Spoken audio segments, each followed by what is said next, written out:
menginginkan. Akhirnya beliau disarankan untuk datang ke Majapahit.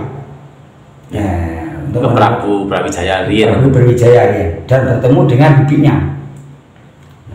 Dulu beliau kan masih kecil, tadi ditinggal masih kecil, dan sekarang udah besar. Ya agak pangling. Dia senang keluarga di Majapahit itu senang mengharapkan supaya Raden Rahmat Hidayatullah ini agar tinggal di Majapahit. Terus masih berjaga, masih berjaga. Dan beliau akhirnya tidak mau. Boten purun. Akhirnya beliau kembali lagi. Sebelumnya dia minta izin juga kepada Prabu Brawijaya untuk syiar Islam juga. Nah, tetap diizinkan sama Prabu Brawijaya. Diizinkan, dia minta restu sama Prabu Brawijaya, minta restu sama bibinya juga. Akhirnya kembali ke Gresik demi ayahnya dan berkumpul dengan santri-santri yang lain.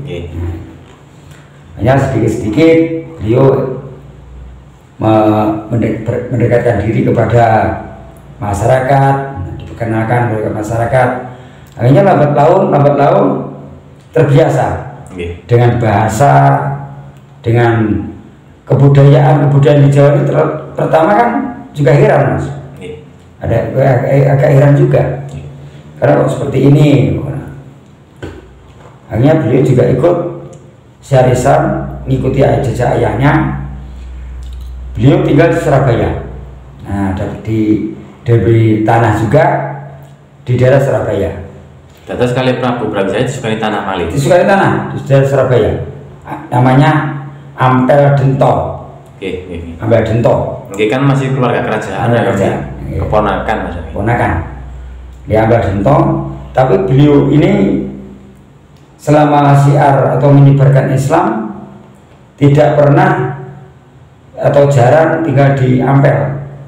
Beliau lebih cenderung berkelana.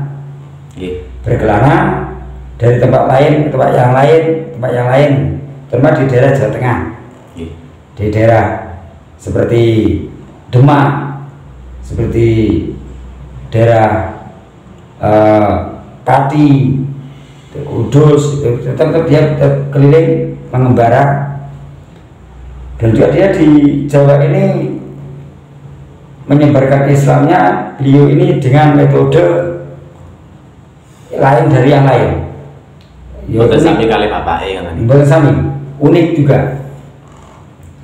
Dia melakukan pembuatan kerajinan kipas. Nah, kipas dari rotan. Dia mengumpulkan membuat banyak sekali. Nanti akhirnya dibagi-bagikan. Siapa yang mau minta dikasih. Kalau mau dibeli nggak mau. Tapi ya syaratnya tukonnya atau pembayarnya diganti dengan syahadat. Oh, memang tentu. Diganti dengan syahadat. Kan simpel kan ya. Nah.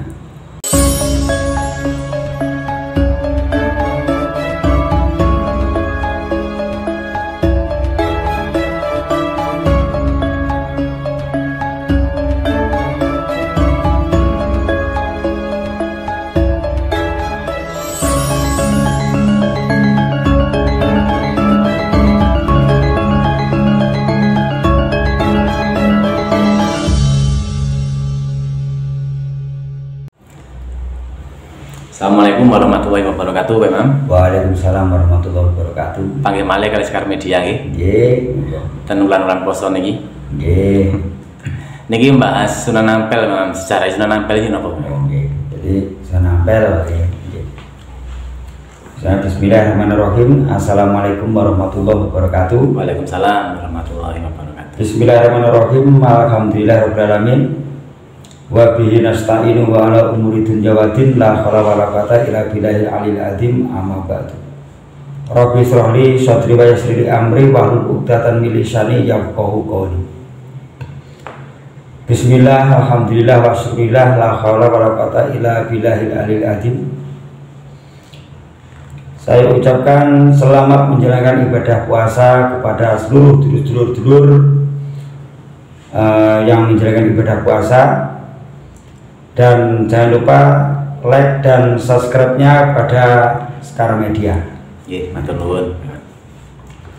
Ini untuk wali atau Sunan Ampel.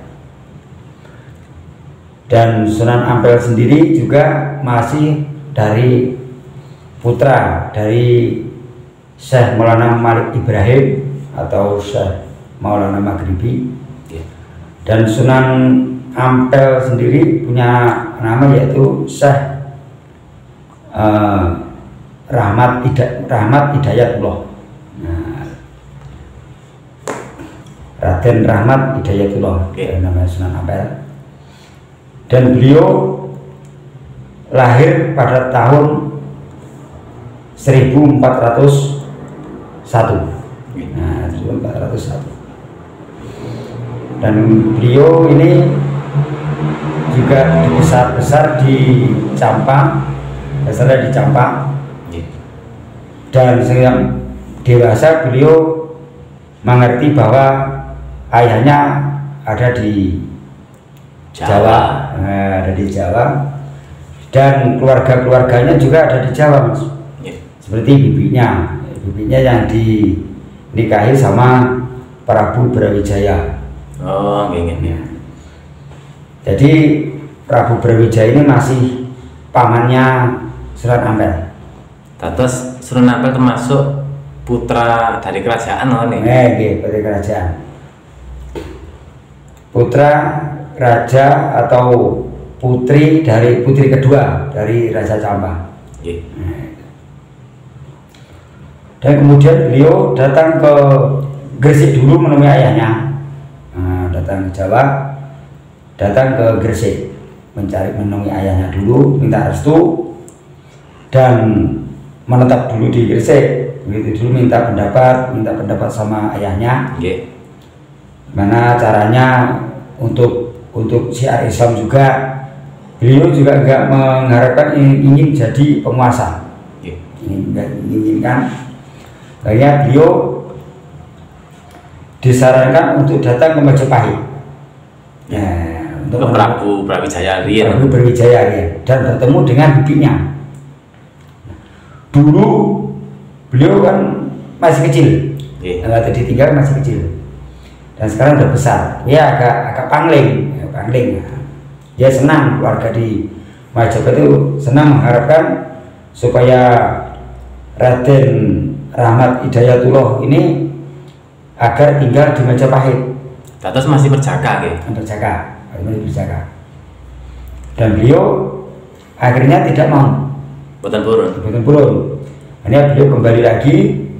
Sebelumnya dia minta izin juga kepada Prabu Brawijaya untuk syiar Islam juga. Nah, tetap diizinkan sama Prabu Brawijaya.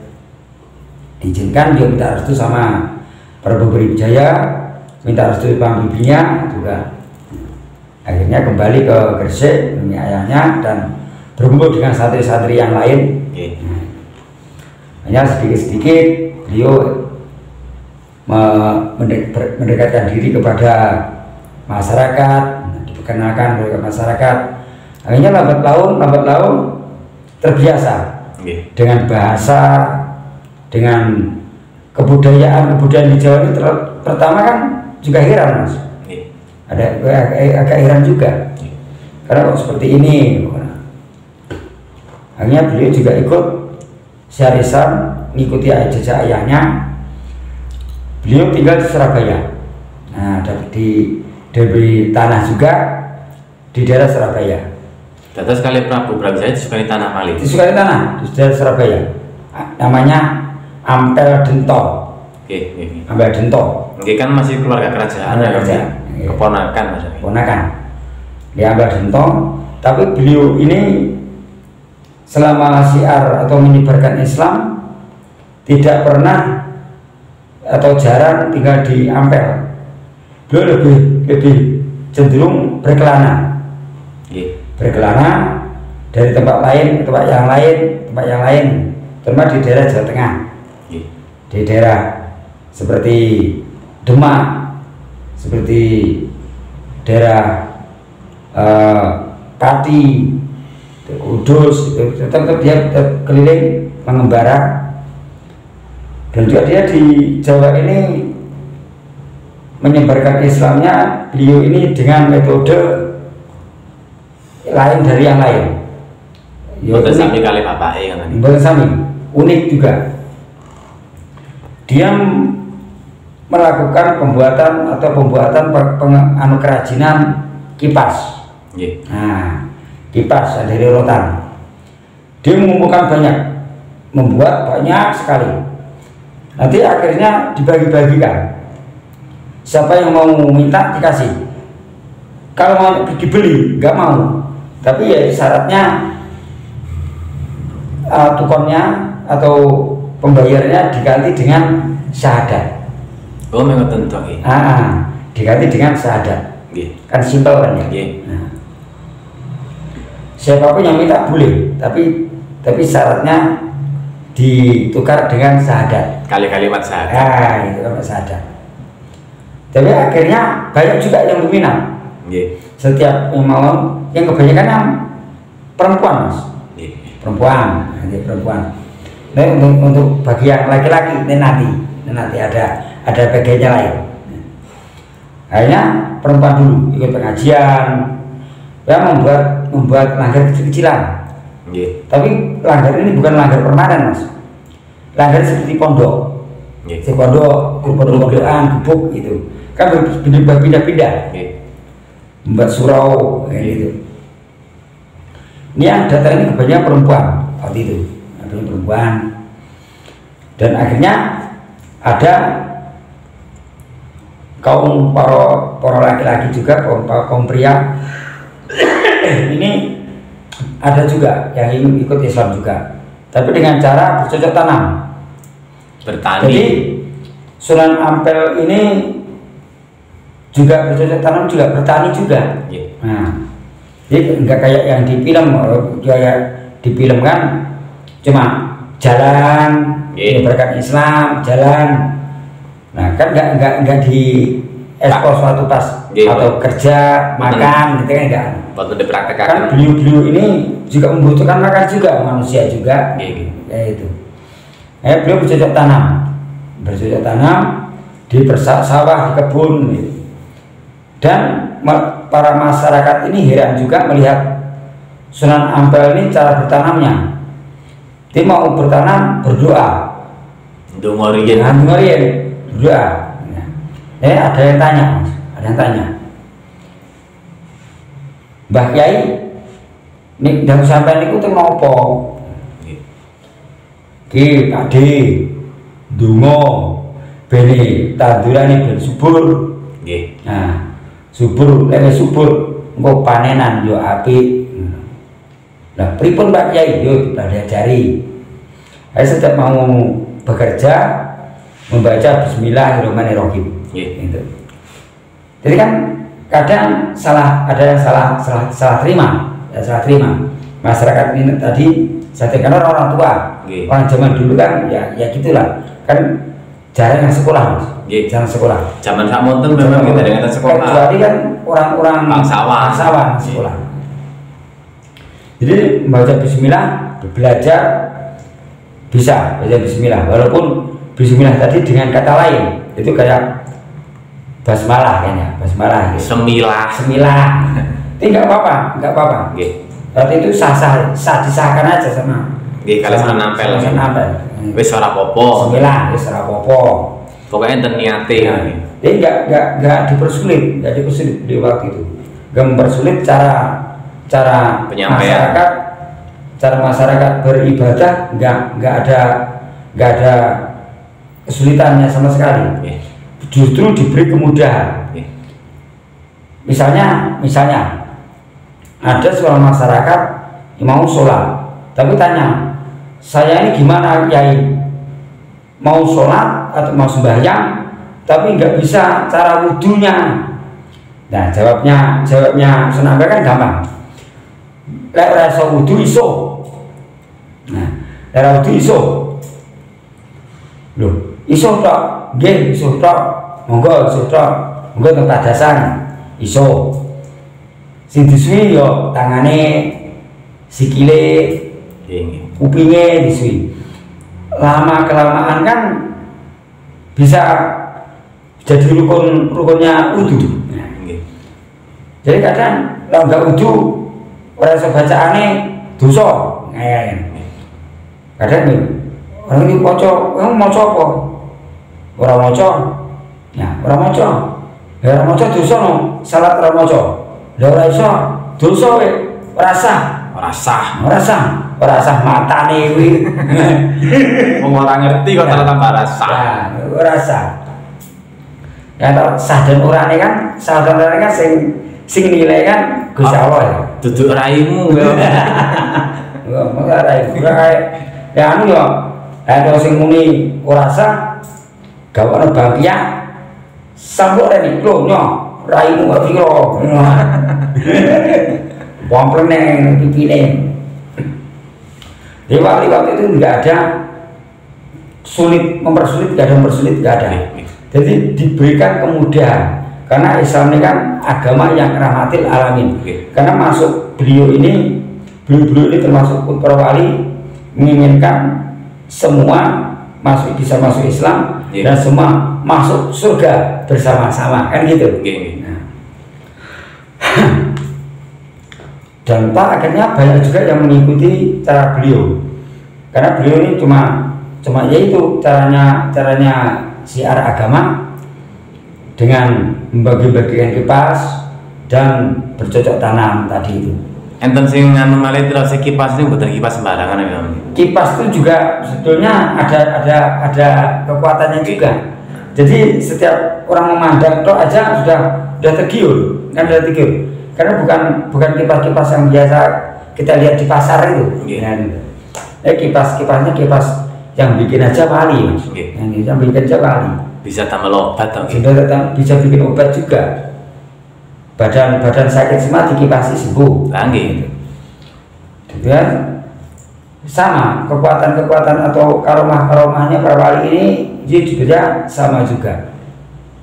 Dan nanti juga ada lagi yang seperti saudaranya, seperti Sunan Bonang. Nanti Sunan Bonang sendiri kan putranya, putranya Sunan Bonang ini. Nanti juga ada kelebihannya sendiri, seperti bisa berubah ulang kali jadi emas. Nanti ceritanya ada, gitu. Enten karomah iki. Nah, karomahnya sendiri kan. Oke, sementara hanya ini dulu. Dan nanti kalau ada waktu kita sambung kembali. Dan kalau ada kesalahan atau kekurangan saya minta maaf yang sebesar-besarnya. Wallahul muwaffiq ila aqwamit thoriq. Wassalamualaikum warahmatullahi wabarakatuh.